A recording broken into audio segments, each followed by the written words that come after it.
AIDS मुक्त भारतासाठी युवकांनी महत्त्वपूर्ण भूमिका बजावावी. जिल्हा शल्य चिकित्सक डॉक्टर सरिता थोरात यांचं आवाहन.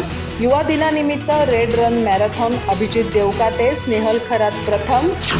एड्स मुक्त भारतासाठी युवकांची भूमिका महत्त्वाची असून युवकांनी स्वतःच्या आरोग्याची काळजी घेण्याबरोबरच समाजाला एड्स मुक्त करण्यात महत्त्वपूर्ण योगदान द्यावं असं आवाहन जिल्हा शल्य चिकित्सक डॉक्टर सरिता थोरात यांनी केलं. 12 ऑगस्ट या आंतरराष्ट्रीय युवा दिनानिमित्त जिल्हा एड्स नियंत्रण विभाग, रोटरी क्लब ऑफ होरायझन आणि झवर ग्रुप ऑफ इंडस्ट्रीज कोल्हापूर यांच्या संयुक्त विद्यमानं रेड रन मिनी मॅरेथॉनचं आयोजन करण्यात आलं होतं. यामध्ये मुलांमध्ये अभिजित देवकाते तर मुलींमध्ये स्नेहल खरात यांनी प्रथम क्रमांक पटकावला.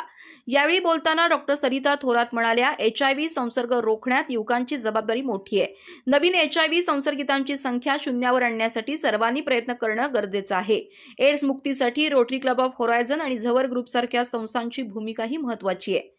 या निमित्तानं शालेय विद्यार्थ्यांसाठी प्रश्नमंजुषा स्पर्धेचं आयोजन करण्यात आलं असून 23 ऑगस्ट रोजी होणाऱ्या राज्यस्तरीय स्पर्धेचं यजमानपद कोल्हापूर जिल्ह्याला मिळालंय. यावेळी शासकीय वैद्यकीय महाविद्यालयाचे अधिष्ठाता डॉक्टर सदानंद भिसे, जिल्हा कार्यक्रम अधिकारी दीपा शिपूरकर, जिल्हा क्रीडा अधिकारी विद्या शिरस, होरायझनचे अध्यक्ष सागर बकरे, सचिव प्रमोद सूर्यवंशी आदी उपस्थित होते. विक्रांत कदम आणि डॉक्टर सुहास जोशी यांचा विशेष सत्कार करण्यात आला. जिल्हा क्रीडा अधिकारी कार्यालयाच्या वतीनं विद्या शिरस यांनी उपस्थितांना नशामुक्तीची शपथ दिली. स्पर्धेतील मुलांच्या गटात अभिजित देवकाते, प्रवीण कांबळे आणि ऋषिकेश माळकर यांनी अनुक्रमे प्रथम, द्वितीय आणि तृतीय क्रमांक मिळवला.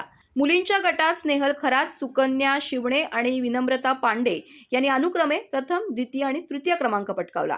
पहिल्या 2 क्रमांकाच्या विजेत्यांची राज्यस्तरीय स्पर्धेसाठी निवड झाली.